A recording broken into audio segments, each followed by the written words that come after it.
नमस्कार किसान भाइयों, बहुत बहुत स्वागत है आज के एक और नए इंटरेस्टिंग और नॉलेजेबल वीडियो में।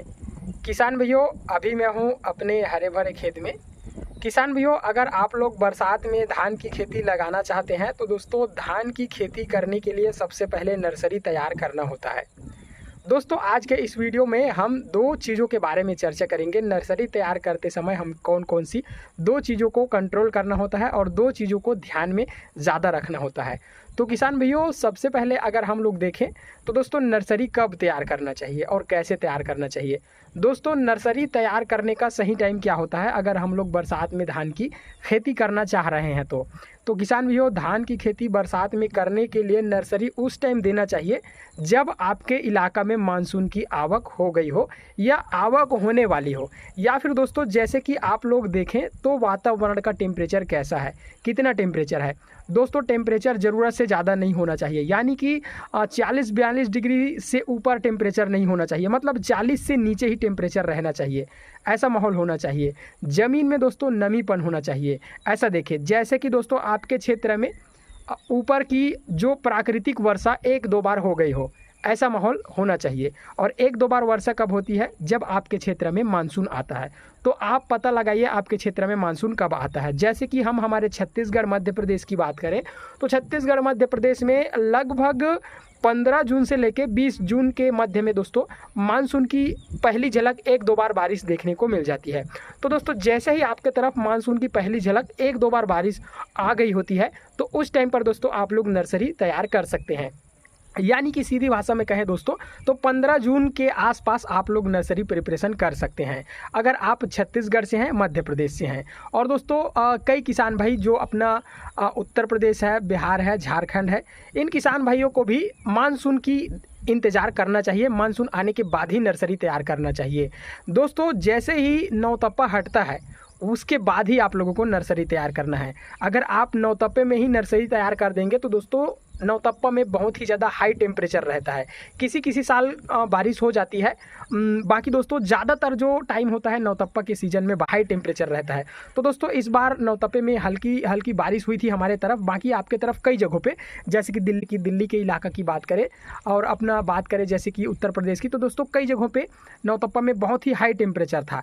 इन दिनों में दोस्तों अगर आप नर्सरी तैयार करेंगे तो पहली बात ये, जो नर्सरी है वो उगेगी लेकिन उसका ग्रोथ सही से नहीं होगा और नर्सरी में पीलापन हो जाएगा और नर्सरी तली में बैठ जाएगा दोस्तों, अच्छे से ग्रोथ नहीं कर पाएगा। तो किसान भाइयों आपको हमेशा ध्यान यही रखना है, आप लोग नर्सरी अगर तैयार कर रहे हैं तो दोस्तों टेम्परेचर कितना है, मानसून आया है कि नहीं आया है, ये दो बात को ध्यान में रखना है। किसान भाइयों अगर मीडियम टेम्परेचर है, अगर आप लोग मान सकते हैं 37 डिग्री, 38 डिग्री, 35 डिग्री तक का टेम्परेचर है और मानसून की पहली बारिश हो गई है और अपना ज़मीन भी नमी है, तो दोस्तों इन सीजन पे आप लोग नर्सरी तैयार कर सकते हैं। चाहे वो टाइम हो सकता है आपका 10 जून, चाहे वो टाइम आपका हो सकता है 15 जून, चाहे वो टाइम हो सकता है आपका 12 से 18 जून के बीच का टाइम हो सकता है। दोस्तों यही टाइम आपके जो मानसून आने की तिथि होती है, तो मानसून आने के बाद ही नर्सरी तैयार करना है। उसके बाद दोस्तों आपका जो पौधा होगा वो सही से ग्रोथ होगा, उसमें पीलापन भी नहीं आ जाएगी। लेकिन दोस्तों देखने का ये सीज़न भी देखने को मिलता है कभी कभी 15 जून के बाद भी सही से मानसून नहीं आया रहता है और नर्सरी हम डाल दिए रहते हैं, टेम्परेचर ज़रूरत से ज़्यादा हो जाता है और दोस्तों हमारा नर्सरी जो है पीलापन हो जाता है। तब उसके लिए क्या करना है दोस्तों, आपको पीलापन अगर हुआ है नर्सरी तो ये दो चीज़ों के ऊपर डिपेंड करता है। ज़्यादातर अगर टेम्परेचर ज़रूरत से ज़्यादा हो गया, हाई टेम्परेचर है, ज़रूरत से ज़्यादा धूप है, तो भी दोस्तों नर्सरी का जो पौधा है, धान के छोटे पौधे हैं, वो दोस्तों पीलापन में आ जाते हैं दोस्तों। और दूसरा कंडीशन ये है कि अगर मौसम भी सही है, बारिश भी हो रही है हल्की फुल्की, लेकिन फिर भी से नर्सरी पीलापन हो जाता है, तो इसका वो कारण है दोस्तों जो आपके खेत में जिंक की कमी है, मतलब कुछ पोषक तत्व है जिसकी कमी की वजह से भी पीलापन देखने को मिलता है। तो दोस्तों जिंक और बोरान जो माइक्रोन्यूट्रिएंट है, इसका भी कमी की वजह से नर्सरी पीलापन देखने को मिल सकता है। तो दोस्तों इन पीलापन को कंट्रोल करने के लिए आपको माइक्रोन्यूट्रिएंट की उपयोग करना होगा।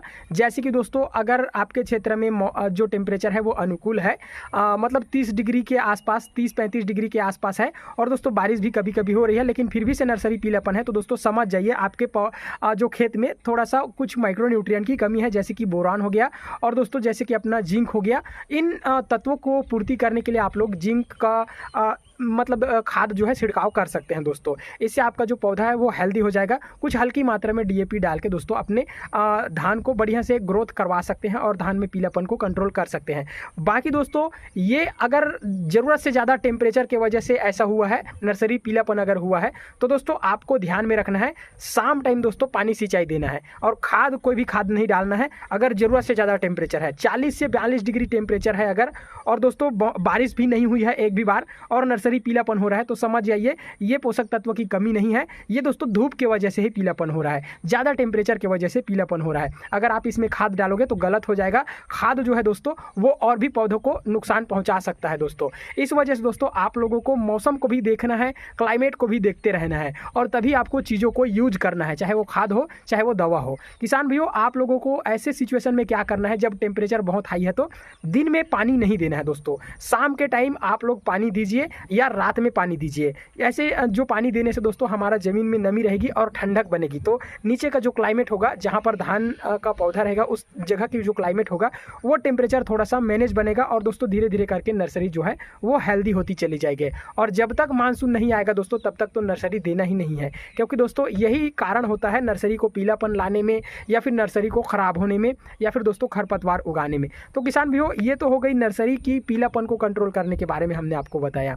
किसान भाइयों, यहाँ पर आप लोग देखें, अगर हमारा धान का नर्सरी में ज़्यादातर खरपतवार उग आते हैं, तो खरपतवार के लिए क्या करना है, खरपतवार को दोस्तों आप लोगों को कंट्रोल करने के लिए खरपतवार नाशी मार्केट में बहुत सारी मिल जाती है। आप लोग कोई भी खरपतवार नाशी यूज कर सकते हैं दोस्तों। और स्प्रे खरपतवार नाशी को यूज करने का तरीका क्या है, पहले खेत को नमी बना के रखना है। खेत को नमी का मतलब कहने का, जैसे कि आज शाम टाइम आपने पानी दिया, और पानी देने के बाद 1 या 2 दिन इंतज़ार करना है, और ज़मीन में नमी पर्याप्त होना चाहिए। किसान भाइयों देखिए, आप लोग खेत के अंदर में घुस के देखिए, अगर पैर जो है सह लेता है, कहा जाए तो पैर नीचे नहीं धंसता है, ऐसा अगर आ चुका है, ज़मीन का जो नमी है वो ऐसा है, तो दोस्तों आप लोग अंदर में चल के स्प्रे डाल सकते हैं। और आपको दोस्तों खरपतवार नाशी का बहुत सारा दवा मिल जाएगा, आप लोग दोस्तों इसका स्प्रे कर सकते हैं, और आपका नर्सरी जो है हेल्दी रहेगा, और दोस्तों जो खरपतवार होंगे वो भी नष्ट हो जाएंगे।